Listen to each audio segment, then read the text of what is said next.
You're tuning into Black and White Sports on YouTube. The no-holds-barred truth on sports. The main event starts now.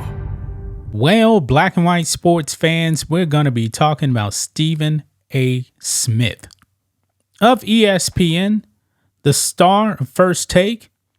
Now, Stephen A. Smith has been in the news because he has been dropping facts about Donald Trump. Straight up facts. Now, Stephen A. says he is not a fan of all of the political trials really going on with Donald Trump. That's not his exact words. But he wants the Democrats to try and beat Donald Trump on the issues. But there's a problem. They can't do that. Have you guys actually seen the Biden policies? I'm pretty sure you guys actually live in it. They're not good. Nothing, absolutely nothing is working. Election's coming up in November. Donald Trump right now is on trial in New York over BS. We all know it's BS. And every time something like this happens, Donald Trump becomes more popular. He does. And we have seen a significant increase in support for Donald Trump from the black community. Yes, the indictments, man, they're backfiring. They're backfiring now. However, black people still need to go out to the polls and actually vote for Donald Trump. Now, Stephen A. Smith, man, he has been, I guess I can say, kind of flirting around with voting for Trump. But Stephen A. is not going to actually come out and say, hey, I'm going to actually punch that ticket for Donald Trump. Not going to do that. This man works for ESPN. But his podcast that he actually has is not only sports, it's politics. And he's definitely been weighing into politics as of late.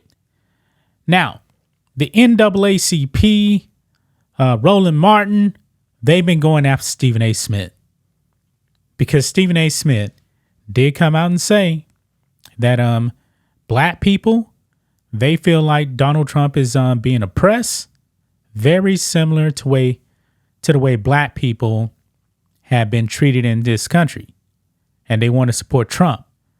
Months ago, Fox News actually came out with a poll showing that Donald Trump had something like 20% of the black support, which is extremely significant.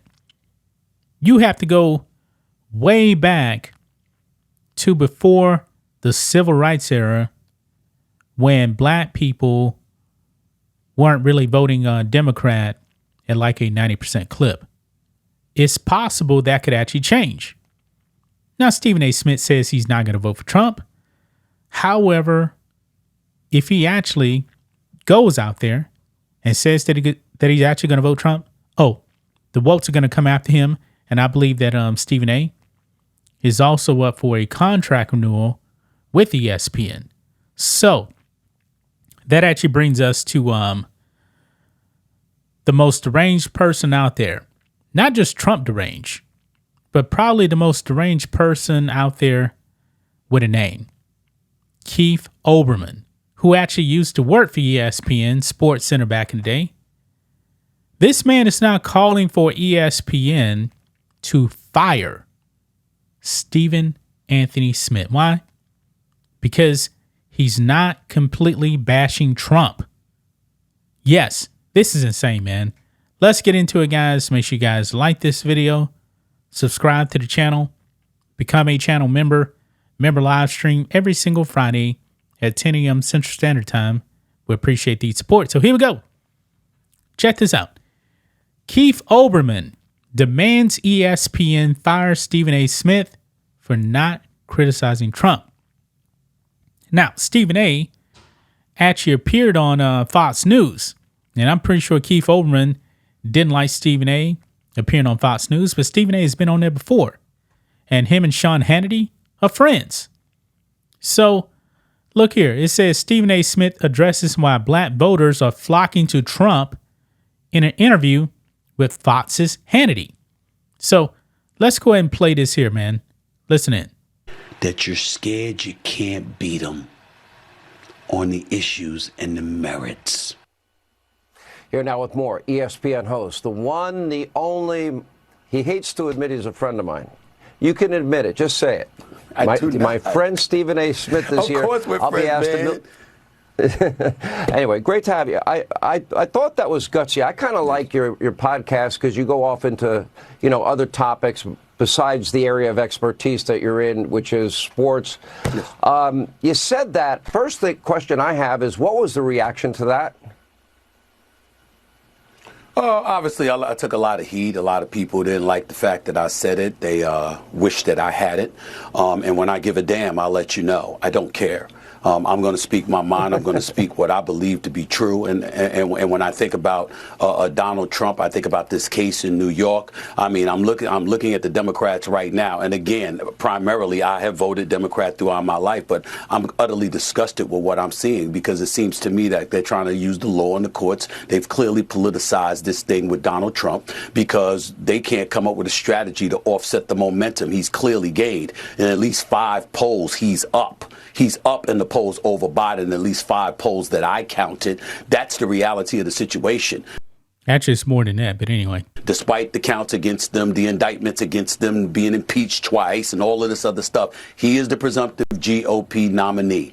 And you don't seem to have the issues in your favor, you believe. So because of that, you're going to manipulate the system as best as you possibly can to avoid him possibly running for re-election again.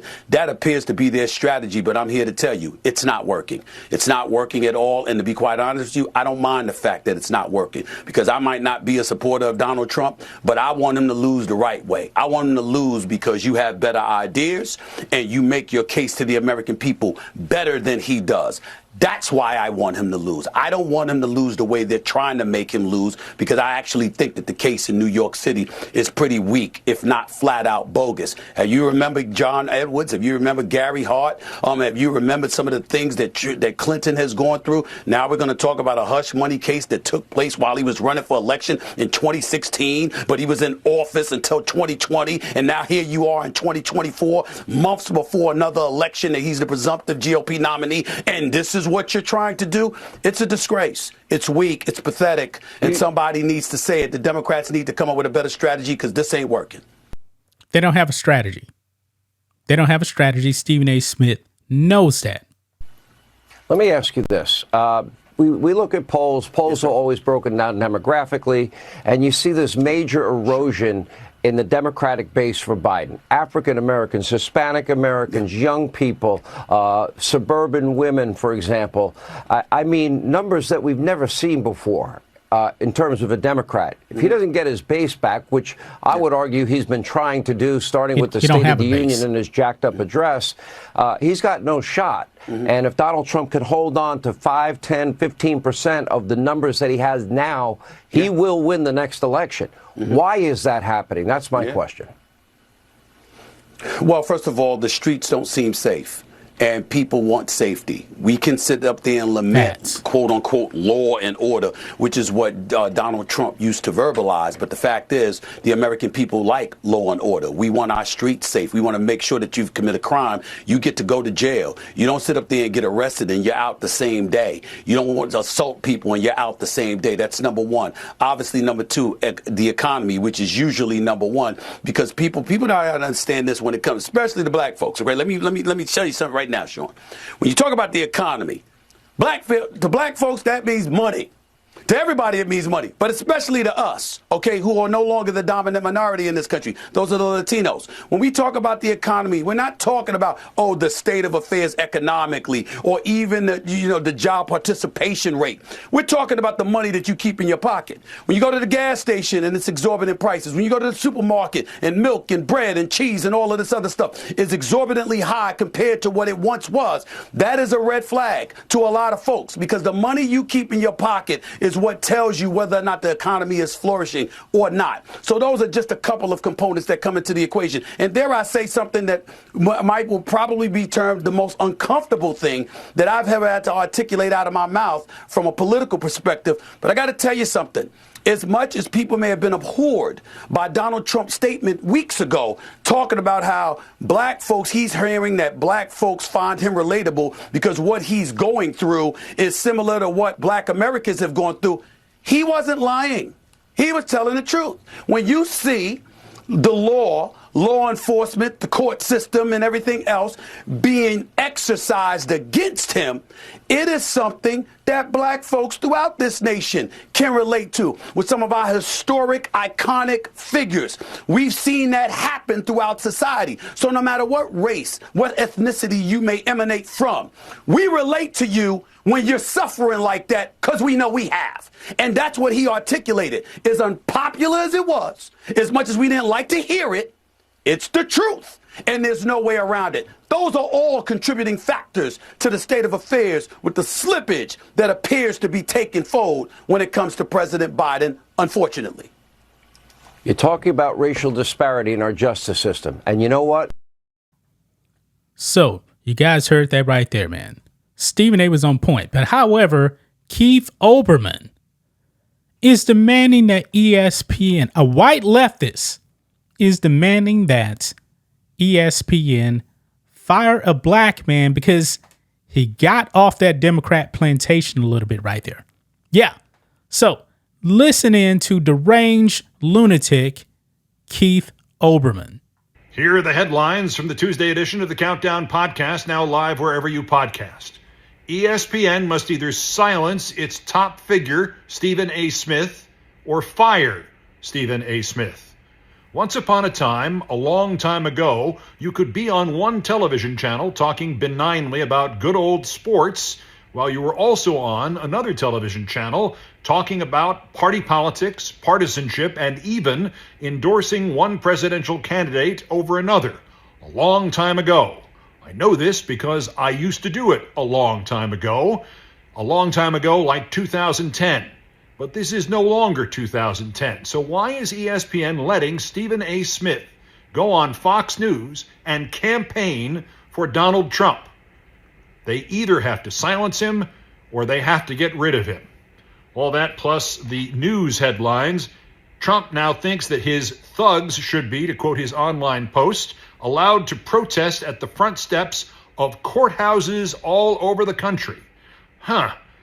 Trump mobs going up the steps of government facilities. Why does that sound so vaguely familiar? Trump's latest stochastic threat on the Tuesday Countdown Podcast, now live wherever you podcast. Wow. Astonishing, right? Absolutely astonishing, man. Deranged Keith Olbermann demands that ESPN fire Stephen A. Smith because he has a difference in opinion from the wokes. You see, this pathetic man, Stephen A. Smith, has been towing that line. He's been very, very careful not to actually jump off that cliff.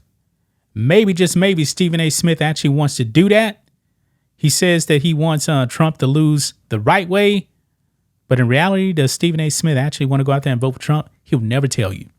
He'll never, ever tell you, man. But this is what the left does, man. Stephen A. Smith, the most well-known figure at ESPN, a guy that's been fired from everywhere, Keith Olbermann, who used to work for ESPN, wants ESPN to fire Stephen A. Smith.